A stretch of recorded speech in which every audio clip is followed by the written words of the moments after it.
Hello friends, आजच्या व्हिडिओमध्ये आपण कंझ्युमर प्रोटेक्शन आणि different levels of redressal agencies बघणार आहोत.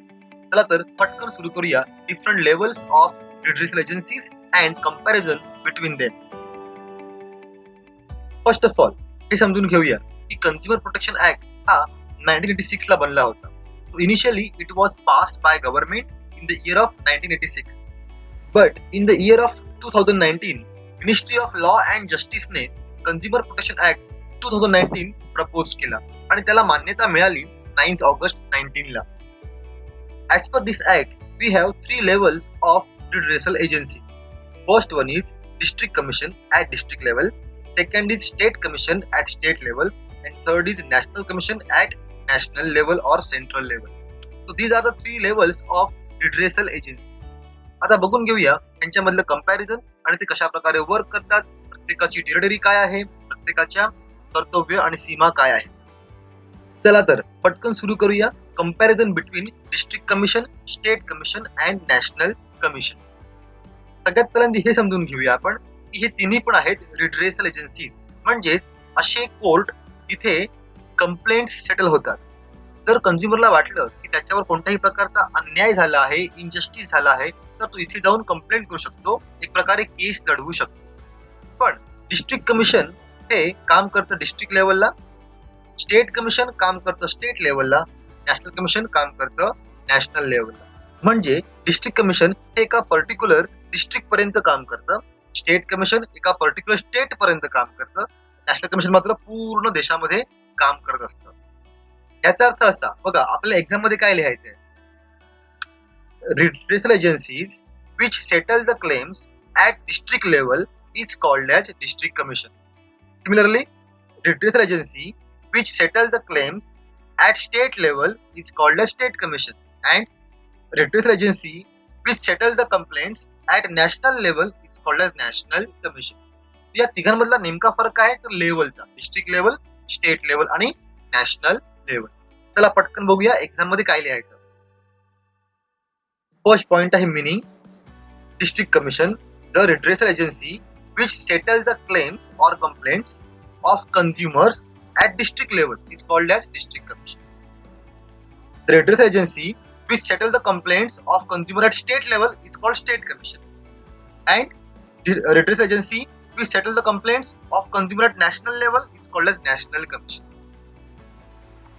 याचा अर्थ आपल्याला काय म्हणता येईल, it operates in a particular district, it operates in a particular state, and it operates in entire nation. So basically पहिला फरक आपण बघितला लेवल्सचा, की प्रत्येक कमिशनची एक वेगळी लेवल आहे, एक वेगळा एरिया ऑफ ऑपरेशन आहे. आता पुढे जाऊया. कंट्रोल. डिस्ट्रिक्ट कमिशन आणि स्टेट कमिशन दोघांना पण स्टेट गव्हर्नमेंट कंट्रोल करतात. येस, नीट समजून घ्या, डिस्ट्रिक्ट कमिशनला सुद्धा स्टेट गव्हर्नमेंट कंट्रोल करतं आणि स्टेट कमिशन सुद्धा स्टेट गव्हर्नमेंटच कंट्रोल करतं. पण ऑफकोर्स डिस्ट्रिक्ट कमिशन कडे पॉवर थोड्या कमी आहेत, स्टेट कमिशन कडे पॉवर थोड्या जास्त आहेत. पण नॅशनल कमिशनला मात्र सेंट्रल गव्हर्नमेंट कंट्रोल करतं. सो सिंपल सेंटेन्स आपल्याकरता, district commission is controlled by state government, state commission also controlled by state government, but national commission is controlled by central government. आता पुढे जाऊया. कंपोजिशन. कंपोजिशन म्हणजे team, की ह्या commission मध्ये कोण कोण असतात. नंबर एक मुखिया असणार आहे, एक हेड असणार आहे आणि पुढे काही मेंबर असणार आहेत. आपण हे बघूया की मुखिया कोण आहे, कॅप्टन कोण आहे आणि पुढे मेंबर्स कोण आहे. सो फर्स्ट ऑफ ऑल आपली टीम कशी बनते बघा. नंबर 1 आहे जज. डिस्ट्रिक्ट कमिशनचा हेड कोण असतो, जज. कोणता जज तर करंट ऑर रिटायर्ड जज of district court. So district commission ह्या टीमचा कॅप्टन कोण आहे, हेड कोण आहे तर करंट ऑर रिटायर्ड जज ऑफ डिस्ट्रिक्ट कोर्ट. तसंच for state commission current or retired judge of high court. For national commission current or retired judge of supreme court. Okay, so हे त्यांचे झाले कॅप्टन्स. प्रत्येक टीमचा कॅप्टन कोण आहे, हेड कोण आहे, प्रेसिडेंट कोण आहे.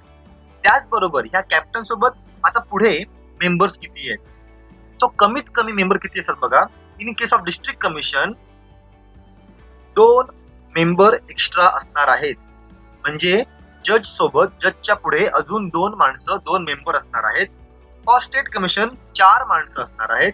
फॉर नॅशनल कमिशन 4 माणसं असणार आहेत. तर ही त्याची टीम बनते बघा. डिस्ट्रिक्ट कमिशन एक कॅप्टन, डिस्ट्रिक्ट कोर्टचा जज आणि 2 members. For state commission captain कोण आहे? हाय कोर्टचा जज आणि 4 members. For national commission captain कोण आहे? सुप्रीम कोर्टचा जज आणि 4 मेंबर्स. अशा प्रकारे टीम बनते. आता हे समजून घ्या, हे आपण जे मेंबर बघतोय these are the minimum members, म्हणजे कमीत कमी इतके मेंबर असले पाहिजेत. मॅक्सिमम मेंबर किती असतील ते तुम्हाला सेंट्रल गव्हर्नमेंट सांगतं, पण कमीत कमी इतके मेंबर 2, 4, 4 इतके मेंबर असले पाहिजे. पुढे जाऊया, बघूया एक्झाम मध्ये काय लिहायचं. President by or headed by. It is headed by current or retired जज of district court who is appointed by state government. कारण की डिस्ट्रिक्ट कमिशनला कोण कंट्रोल करतं? स्टेट गव्हर्नमेंट कंट्रोल करतं. It is headed by current or retired जज of high court who is again appointed by state government. Again because state कमिशनला कोण control करतं? तर स्टेट गव्हर्नमेंट कंट्रोल करतं. पुढे it is headed by current or retired जज of supreme court who is appointed bye central government. तो simple आहे. District कमिशनचा head आहे डिस्ट्रिक्ट कोर्टचा जज, स्टेटचा हेड आहे हाय कोर्टचा जज, नॅशनलचा हेड आहे सुप्रीम कोर्टचा जज. द जज मे बी करंट जज ऑर रिटायर्ड जज. पण त्यांना कोण अपॉइंट करतं? In case of district state government, in case of state again state government, in case of national central government. आता पुढे जाऊया मेंबर्स. एकूण टीम कशी बनते बघा. नंबर 1, त्यांचा जज, त्यांचा जो कॅप्टन आहे तो तर आहेच, प्लस अजून कमीत कमी 2 मेंबर असले पाहिजे. तो कॅप्टन सोबत अजून 2 मेंबर आहेत. म्हणलं बघा, इथे कॅप्टन कोण आहे आपला? जज ऑफ हाय कोर्ट आणि अजून कमीत कमी 4 मेंबर असले पाहिजेत. पुढे आपला कॅप्टन कोण आहे? सुप्रीम कोर्टचा जज आहे इथे आणि अजून कमीत कमी 4 मेंबर असले पाहिजे. मी एकदा परत सांगतोय, these are the minimum members. Maximum members जास्त असू शकतात आणि ते सेंट्रल गव्हर्नमेंट ठरवतं. तीनही केसमध्ये मॅक्सिमम मेंबर किती असणार हे सेंट्रल गव्हर्नमेंट ठरवतं. चला पुढे जाऊया. पुढे आहे टेन्युअर. टेन्युअर म्हणजे काय? तर कालावधी. एखाद्या मेंबरला आपण अपॉइंट केलं तर तो मॅक्सिमम किती वर्ष काम करू शकेल त्याला म्हणतो आपण टेन्युअर, कालावधी, कामाचा पिरियड. तर प्रत्येकाला कॉमन गोष्ट आहे की 5 वर्ष. प्रत्येक ठिकाणी एखादा मेंबर मॅक्सिमम 5 वर्ष काम करू शकतो. मग फरक काय? फरक असा आहे, in case of district commission you have age limit of 65 years of age. म्हणजे तुम्हाला मॅक्सिमम 65 इयर्स पर्यंत काम करता येतं. जर तुमचे 5 वर्ष संपायच्या अगोदर 65 इयर्स झाले, एज ऑफ 65 इयर्स झाले, तर तुम्हाला रिटायर व्हावं लागेल, तुम्हाला तुमचं काम थांबवावं लागेल, तुम्हाला सीट मोकळी करावी लागेल. In case of state commission 5 years or 67 years of age. And in case of national commission 5 years or 70 years of age. जर 5 वर्षाचा कालावधी पूर्ण व्हायच्या अगोदर तुमची एज लिमिट कंप्लीट झाली तर तुम्हाला सीट रिकामी करावी लागेल, तुम्हाला रिटायर व्हावं लागेल. This is the tenure rule given by government. So exam मध्ये काय लिहायचं बघूया आपण आता. मेंबर्स कॅन होल्ड ऑफिस, म्हणजे ते त्यांची सीट पकडू शकतात, त्यांचं काम कंटिन्यू करू शकतात फॉर टर्म ऑफ 5 years. ते 5 वर्षाकरता काम करू शकतात, किंवा up to the age of 65 years whichever is earlier. जे काही लवकर अचीव होईल, जे काही लवकर येईल, तुम्हाला त्या ठिकाणी सीट रिकामी करावी लागेल. पुढे जाऊया. इथे कसं आहे? 5 years or up to the age of 67 years of age. आणि इथे काय आहे? 5 years or age of 70 years of age. तो टेन्युअर पाहिला आपण. आता पुढे जाऊया. तो आहे मॉनिटरी टेरिटरी. म्हणजे कोणतं कोर्ट किती पर्यंतच्या केसेस, किती रुपयापर्यंतच्या केसेस हँडल करू शकेल. In case of district commission तुम्ही मॅक्सिमम 1 करोड पर्यंतची केस हँडल करू शकता.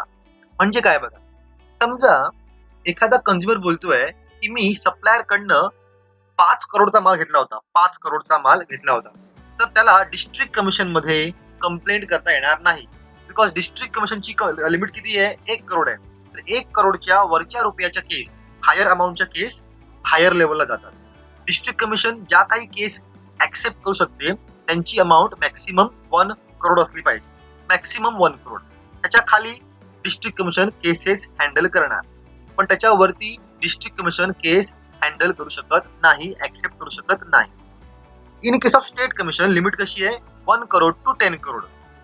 In case of national commission amount आहे 10 करोड. मग समजा एक फारच मोठी केस आहे ज्याच्यामध्ये कंझ्युमर म्हणतोय की मी 15 करोडचा माल घेतला होता, मी 15 करोडचे गुड्स परचेस केले होते आणि मला फसवलं गेलेलं आहे. मग अशा वेळेला तो डायरेक्ट नॅशनल कमिशनला कंप्लेंट करणार. बिकॉज डिस्ट्रिक्ट कमिशन आणि स्टेट कमिशन 15 करोडची केस ऍक्सेप्ट करू शकत नाही. सो इथे आपण सांगतोय की गुड्स किती रुपयाचे होते, सर्व्हिसेस किती रुपयाच्या होत्या, ज्याकरता कंझ्युमरला कंप्लेंट करायची आहे. जर ते गुड्स आहेत अप टू 1 करोड, तो कंझ्युमरने काय करायचं, डिस्ट्रिक्ट कमिशनला कंप्लेंट करायची. जर ते गुड्स आहेत more than 1 crore but up to 10 crore, तर कंप्लेंट करायची स्टेट कमिशनला. आणि जर ते गुड्स आहेत मोर दॅन 10 करोड, तर डायरेक्ट कंप्लेंट करायची नॅशनल कमिशनला. तो अशा प्रकारे प्रत्येक कमिशनची एक लेवल ठरवली गेलेली आहे. Not only region wise but also money wise, cases wise, तुम्ही किती लेवलच्या केसेस ऍक्सेप्ट करू शकता. यामुळे काय होतंय, ज्या लहान लहान केस आहेत त्या कुठे जात आहेत, डिस्ट्रिक्ट कमिशनला, आणि जी एकदमच मोठी केस आहे ती डायरेक्ट जाते आहे नॅशनल कमिशनला. चला बघूया एक्झाम मध्ये काय लिहायचं. At present, it handles the claims up to rupees 1 crore only. At present, the state commission can handle the claims up to, rather, from 1 crore rupees to 10 crores. आणि at present it handle the claim above rupees 10 crore. So level आहे 1 crore आहे इकडे first लेवलला, सेकंडला काय आहे 1 crore to 10 crore, आणि थर्डला काय आहे above 10 crore. आता पुढे जाऊया अपील. या ठिकाणी आपल्याला प्रत्येकाच्या लेवल समजल्या पाहिजेत आणि आपल्याला कळलं पाहिजे कोणापेक्षा वर कोण आहे. तर बघा, समजा एखाद्या कंझ्युमरने डिस्ट्रिक्ट कमिशन मध्ये केस सुरू केली आणि तर तो कंझ्युमर ती केस हरला, तर तो कंझ्युमर 30 दिवसाच्या आत स्टेट कमिशन कडे तीच केस रिओपन करू शकतो, अपील करू शकतो. समजा स्टेट कमिशनला तो परत केस हरलाच, तर तो परत 30 दिवसाच्या आत नॅशनल कमिशन कडे कंप्लेंट करू शकतो किंवा अपील करू शकतो. तिथे पण जर तो केस हरला तर तो सुप्रीम कोर्टामध्ये अपील करू शकतो. बस, दॅट्स इट. सो अशा प्रकारे कोणानंतर कोण, प्रत्येक लेवलला कॉमन काय आहे, 30 दिवसाच्या आत तुम्ही रिअपील करू शकता. डिस्ट्रिक्ट कमिशनला केस हरला, you can approach to state commission, then national commission and then supreme court. अशा प्रकारे 30 दिवसाच्या आत तुम्ही एखाद्या वरच्या लेवलला अपील करू शकता. चला बघूया एक्झाम मध्ये काय लिहायचं. Any person not satisfied with an order of district forum may appeal to the state commission within 30 days of such order.